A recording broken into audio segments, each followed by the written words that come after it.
Maharashtra assembly election जो 20 तारीख को होने जा रहा है, ये इलेक्शन एक बहुत अहमियत का इलेक्शन है। मालेगांव शहर में हमारे कई उम्मीदवार जो मैदान में हैं,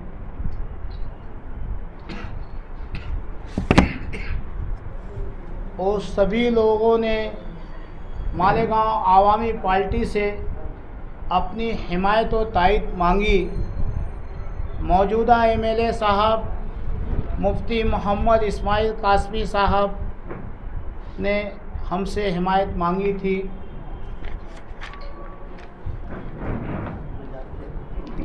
महाविकास अघाड़ी के कैंडिडेट एजाज बेग साहब ने हिमायत मांगी थी।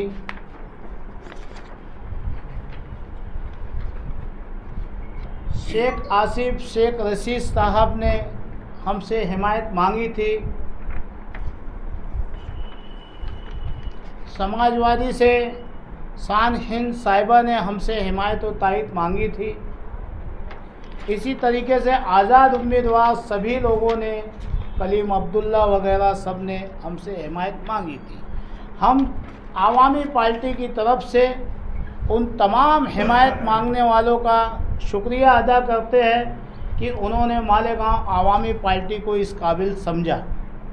जिस दिन से हिमायत का सिलसिला शुरू हुआ, हम मालेगांव शहर के अंदर ऐसे लोगों से मुलाकात कर रहे थे जो घराना वोट देता है सिर्फ वो इस नीयत से, इस मकसद से कि शहर की विकास और शहर की तरक्की, शहर की आवाम को बुनियादी सहूलियात उसे मिलनी चाहिए।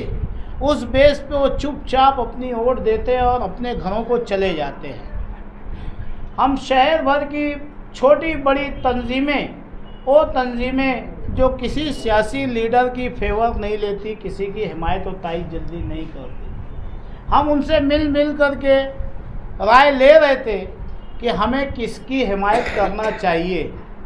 तो हमारे सामने बार बार एक ही बात आ रही थी कि जिन लोगों को आजमा लिया गया है उन्हें ना आजमाया जाए। अब शहर में किसी नए को मौका दिया जाए ताकि शहर तरक्की की तरफ जाए।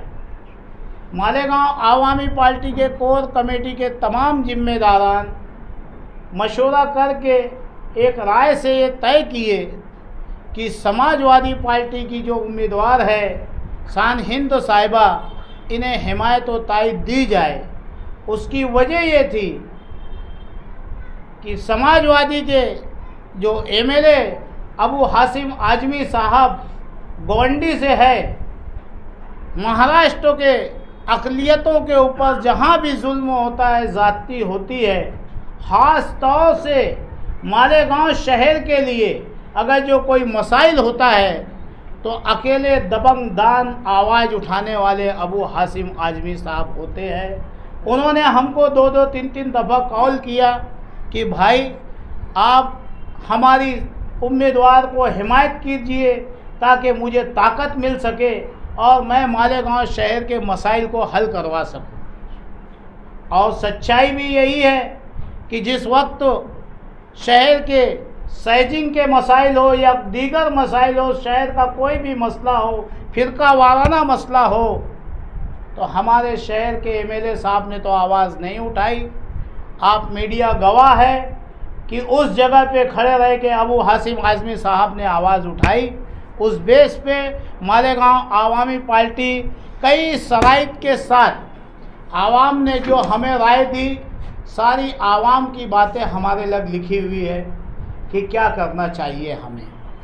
दूसरे, हम लोगों ने जो 14 शराइत 12-14 शराइत रखे हैं, हर लीडर को हमने ये शराइत दी थी कि इस पे जो काम करेगा हम उस पे हिमायत करेंगे। तो शान हिंद साहिबा ने हमारी तमाम शर्तों को माना है कि भाई अगर जो मैं चुन के आती हूँ तो शहर के लिए आपने जो डिमांड किया है, इन सारे डिमांड पे हम काम करेंगे। इसलिए मालेगांव आवामी पार्टी इन्हें आज हिमायत और तायद दे रही है। सर देखिए, आप तमाम मीडिया बखूबी जानती है कि रिजवान बैटरी वाला जिस प्लेटफॉर्म पे भी रहा है वो आवाम के मसाइल और शहर के विकास के लिए लड़ता है। माजी में जो एमएलए रह चुके, जो मौजूदा एमएलए साहब है, शहर के सामने सब कुछ है, किसने क्या किया क्या नहीं किया। 2007 से लेके आज तक हमारे मौजूदा एमएलए साहब कई टाइम महानगर पालिका में इनके महापौर बैठ चुके हैं और 2 टर्मों में एमएलए रह चुके हैं, लेकिन एक 10 मिनट की बारिश, 15 मिनट की बारिश में शहर की आवाम मौत मांगने लगती है, ये भी किसी से छुपा नहीं है। ये सारी वजहात है। माजी आमदार साहब वो माजी में एमएलए रह चुके हैं, उनके घर के कई मेयर रह चुके हैं। शहर कहाँ है, शहर का जो 2 हिस्सा है, एक हिस्सा कहाँ है, दूसरा हिस्सा कहाँ है, वो मुझे नहीं लगता कि आप लोगों को बताने की ज़रूरत है। शान हिंद एक ऐसी उम्मीदवार है, एक ऐसी लेडी है जो हर वक्त बदउनवानी के खिलाफ, भ्रष्टाचारियों के खिलाफ आवाज़ उठाती है। और अबू हाशिम आज़मी साहब तो एक आइडियल है, सबके सामने है। मालेगांव शहर की आवाम ने तो उन्हें चुन के नहीं भेजा है, लेकिन नुमाइंदगी वो मालेगांव शहर की करते हैं। तो हमें बेहतर लगा कि समाजवादी को हिमायत करना चाहिए ताकि महाराष्ट्र में अबू हाशिम का हाथ मजबूत हो सके। हफ्ता 15 दिन से आप मुसलसल लोगों के रास्ते में रहे करते रहे तो ठीक होता रहा। पिछले असेंबली में आपने उम्मीदवारी की थी, कितनी वोट आपको मिली थी? आप ही बता दीजिए, क्या फायदा मिलेगा इनको? आप ही बता दीजिए। उम्मीदवार देना नहीं, आप बता दीजिए ना मुझे कितनी वोट मिली थी। मैं भूल गया हूँ, जरा सा याद दिला दो मुझे। अंदाज से बोल दो। 367। मैं शान हिंद को 1 वोट इंशाल्लाह दिला सकता हूँ और उस 1 वोट से वो कामयाब होगी, अल्लाह ने चाहा तो। जीत और हार अल्लाह के हाथ में है। देखिए, फैसला आपने लिया हिमायत इनको देने का, 1 महीने पहले ले लेते थे ये फैसला तो और उनको ताकत मिल जाती। इतना देर क्यों कर दी? इलेक्शन काफ़ी करीब है। इलेक्शन तो 5 दिन में होता है आसिफ साहब, इलेक्शन 5 दिन में होता है। उसकी आप फिक्र मत करिए, घोड़ा मैदान सामने है, अभी सब आप लोगों के सामने आ जाएगा। सही मानों में हम लोग ज़मीन पर इलेक्शन लड़ रहे हैं और मैं बार बार बोल रहा हूँ कि पक्का एरिया और कच्चा एरिया दोनों तरफ जो है लोग तब्दीली चाहते हैं। ये बिल्कुल एक लोगों के जहन में एक बात बैठ गई है कि ये शहर में 25 सालों में जो हालात हैं, और सबसे अच्छी बात यह है इस इलेक्शन में हमको कैंपेनिंग करने में कि हमको लोगों को बहुत तफसील से समझाना नहीं पड़ रहा है। क्योंकि कभी कभी ऐसा होता है कि काम काज होता है तो हम उसमें कोई नुक्स निकालते हैं, कुछ बोलते हैं ये ऐसा है वैसा है, तफसील से समझाते हैं। मगर जब लोग खुली आंखों से हालात देख लेते हैं तो उन्हें समझाना नहीं पड़ता। इसीलिए लोग तब्दीली की तरफ जाना चाहते हैं और तब्दीली के नाम पर जो है शहर को एक ऐसा नुमाइंदा चाहिए जो पढ़ा लिखा हो, जिसे मराठी आती हो, जिसे एडमिनिस्ट्रेशन का काम समझता हो, जो फिरका परस्तों से लड़ सकता हो, जो शहर में डेवलपमेंट और उसके ताल्लुक से एक नई सोच के साथ आ सकता है। ऐसा नुमाइंदा शहर को चाहिए। इसलिए लोग बड़ी तादाद में समाजवादी की हिमायत कर रहे हैं। मैं रिजवान भाई बैटरी वाले का शुक्रिया अदा करता हूँ और वेलफेयर पार्टी का भी शुक्रिया अदा करता हूँ कि इन्होंने हमारी हिमायत दी। और सियासत में, सियासत और मैथमेटिक्स ये 2 एक अलग अलग उसूल है। मैथमेटिक्स में 1 + 1 2 होता, 1 + 1 2 होगा, मगर सियासत में कभी कभी 2 ऐसे लोग मिलते जो 1 + 1 11 होता। और वैसे ही रिजवान भाई बैटरी वाले और मैं इस सियासत में जो सियासत का आंकड़ा है वो मैथमेटिक्स के तौर पे नहीं देखा जा सकता कि किसको कितनी वोट मिली, किसको कम कितनी वोट मिली। 2 लोगों का मिलना और उससे जो माहौल क्रिएट होता वही असल में सियासत का इलेक्शन है और उसी तर्ज पे इलेक्शन होता है। और आप देख रहे होंगे एक बड़ी तादाद जो है शहर के सरकर्ता अफराद की। और मैं तो ये कहूँगा कि जो लोग ऐलान में बोल रहे हैं कि हमारा स्टेज देखो, उनको बोलना पड़ रहा है शहर हमारा स्टेज देख रही है कि हमारा स्टेज क्या है और दूसरों का स्टेज क्या है। ये वाज़ेह फ़र्क है। और इस शहर में तब्दीली इंशाअल्लाह आएंगी। और 23 तारीख को मैं दावे से बोलता हूँ, 23 तारीख को इस शहर को एक नया नुमाइंदा मिलेगा जो MBA है, मास्टर ऑफ बिजनेस एडमिनिस्ट्रेशन, जो कि LLB है, जो सियासत पॉलिटिक्स से सियासत की हुई, ये सब तालीम है। अब इससे हटकर अगर मैं बोलूँ तो सियासत उनके खून में है। एडमिनिस्ट्रेशन का काम कारपोरेटर से लेके अपोजिशन लीडर तक तजुर्बा है। तो ऐसे तजुर्बेकार लीडर की आज शहर को ज़रूरत है, जिस हिसाब से शहर का हाल हो गया है। और जो 70% आबादी के साथ नाइंसाफ़ी हुई है, वो इंसाफ इसको मिलना चाहिए। और इस मर्तबा अगर इस शहर ने शान हिंद को नुमाइंदा बनाया तो मैं यही बोलूँगा कि हम इस मर्तबा सूद के साथ वसूली करने की तरफ जाएंगे इंशाअल्लाह। आप तब्दीली की बात कर रहे हैं, सामने वाले मुतमिन है कि आप धोखा ना खा जाए। सामने वाले धोखा खा रहे हैं मुतमईन रह के। तब्दीली की एक लहर है और रिजवान भाई जैसे वो जो सियासी तौर पे किसी के साथ झुके हुए नहीं रहते, वो अवामी मुफाद के लिए काम करते हैं। ऐसे और वेलफेयर पार्टी ऑफ इंडिया के अरकान जो मुसलसल सिर्फ खिदमत खल्क के लिए काम करते हैं, अवामी मुद्दों को उठाते हैं, या कहना चाहिए किसी सियासी पार्टी या शख्स के दबाव में नहीं रहते, बेबाकी से अपनी बातों को लोगों के सामने रखते हैं। आज इनका हमारे साथ हिमायत करना इस बात की ज़ामिन है कि शहर तब्दीली की तरफ जा रहा है।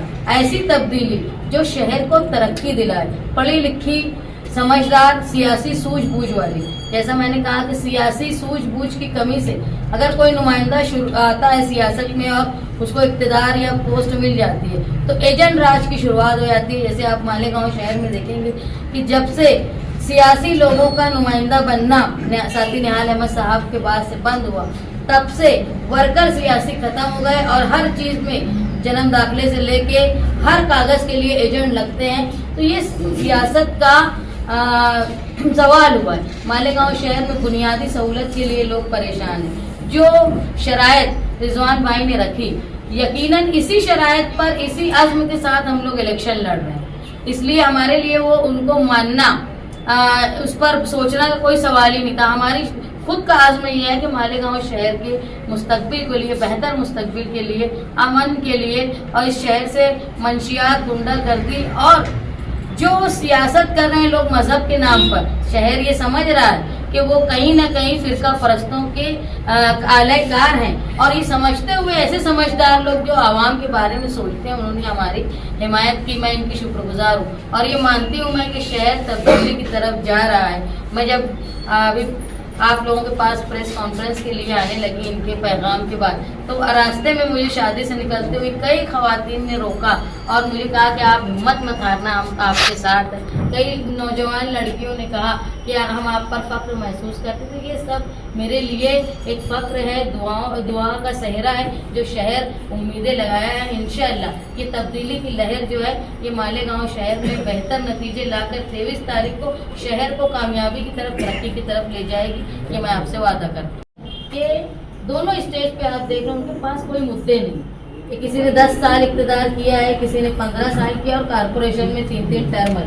उनके पास एक दूसरे को गाली देना या किसी पर तनकीद करने के अलावा एक ऐसा काम नहीं जो बता पाए कि हमने खुद किया है। तो सब बिला वजह की फजूल बात करेंगे। लिया गवाह है, शहरियान गवाह है। 10 साल पहले उन्होंने यहाँ पे स्कूल और दवाखाना बना रहे थे, अभी फिर वादों की खैरात बांटने के लिए चले आए हैं। तो ये मालेगांव शहर की आवाम कब तक वादों की खैरात लेंगी? अब जमीन पे लड़ने वाले सब अल्हम्दुलिल्लाह इकट्ठा हो चुके हैं। अल्लाह ने चाहा तो आपने देखा अभी लोकसभा, धुलिया लोकसभा इलेक्शन, जो इतना बड़े ओहदे पे रहे हुआ खासदार आवाम ने धूल चटा दी। हमें शहरियान से उम्मीद है कि ये अपने आप को बहुत बड़े लीडर कहलाने वाले आवाम इन्हें इनका रास्ता ज़रूर बताएंगी। मैं सुन पाई, लेकिन जो थोड़ी बहुत मुझे सुनाई दिया उसमें उन्होंने ये बताया कि उन्होंने अपने इलाके में क्या काम किया। ये लोगों के ज़रिए मैंने थोड़ा सुना समझा। वो ये नहीं बता पाए कि उनके नुमाइंदे ने मालेगांव शहर में क्या काम किया। इसलिए मुझे लगता है कि जो आज नुमाइंदे यहाँ थे उनके लिए फिक्र की बात है कि उन्होंने कोई ऐसा काम नहीं किया जो लीडर उनके लिए वोट भी मांग सकते हैं। उन्होंने नहीं किया कि उनके लिए वो वोट मांगने की भी हिम्मत कर पाए। और हम लोग ये पूरी उम्मीद से हैं और ये शहर देख रहा है, चाहे कच्चे इलाके में लोग ख़वातीन मर्द नौजवान मिलते हैं तो बोलते हैं हम आपके साथ हैं, पक्के इलाकों में बड़ी तादाद में लोग घरों में बुलाकर बोलते हैं। तो इलेक्शन जो हम हैं वो पक्के इलाकों में भी लड़ रहे हैं, कच्चे इलाकों में भी लड़ रहे हैं। और मेरे मुखालफिन को आप देखेंगे तो कोई पक्के इलाकों में हमसे लड़ रहा है तो कोई कच्चे इलाकों में हमसे लड़ रहा है, लेकिन दोनों कोई पक्के इलाके में है तो कोई कच्चे इलाके में, हम ही हैं जो दोनों तरफ इलेक्शन लड़ रहे हैं। मालेगांव शहर जो 100% माइनॉरिटी का शहर है, इसे ज़िला बनाया जाए। मालेगांव शहर में भोली भाली मासूम आवाम को गैर कानूनी ज़मीनों की खरीद और फरोख्त का कारोबार रद्द किया जाए। आने वाला एमएलए मालेगांव म्यूनसिपल कॉरपोरेशन को हिदायत करके शहर की 80% टैक्स अदा करने वाली आवाम को तमाम बुनियादी सहूलियात फराहम के, क्योंकि बस्ती में सड़क, गटर, लाइट, शजरकारी, टॉयलेट, ये तमाम चीज़ें महानगर पालिका की जिम्मेदारी है। इसलिए एमएलए साहब अपने फ़ंड को ज़ाय ना करें। एमएलए अपने फ़ंड को उसी मद में इस्तेमाल करें जिसमें उसका इस्तेमाल करना सही है, जायज़ है। दिल्ली में जिस तर्ज पर प्राइमरी स्कूलों को डेवलप किया गया, इसी तरह मालेगांव के मासूम और गरीब बच्चों के लिए प्राइमरी स्कूलों का इंतज़ाम किया जाए। शहर में हो रहे तमाम तामीरी कामों को 15 दिन पहले से इस काम की एस्टीमेट कॉपी का बोर्ड लगाया जाए ताकि शहरियान को पता चले कि उनके दिए हुए टैक्स से किस क्वालिटी का काम हो रहा है। आप जीत कर आते ही हेल्थ डिपार्टमेंट के अंदर फ़ौरन दुरुस्तगी की जाए ताकि मरीज़ों के लिए हर किस्म की ज़रूरियात व सहूलियात फराहम किया जा सके। बिजली कंपनी की मनमानी और गुंडागर्दी पर फ़ौरन काबू पाया जाए। मालेगांव शहर में अजाब की तरह मुसल्लत हर साल 5% बढ़ रही घर पट्टी, नल पट्टी पर असम्बली में आवाज़ उठाकर उसे फ़ौरन ख़त्म किया जाए। मालेगांव शहर में हो रहे आगरा रोड पर फ्लाईओवर ब्रिज का काम और बस स्टैंड से दरेगांव तक रोड के काम की इंक्वायरी बिठाई जाए ताकि बदगुमानी करने वालों को जेल की सलाखों के पीछे डाला जा सके।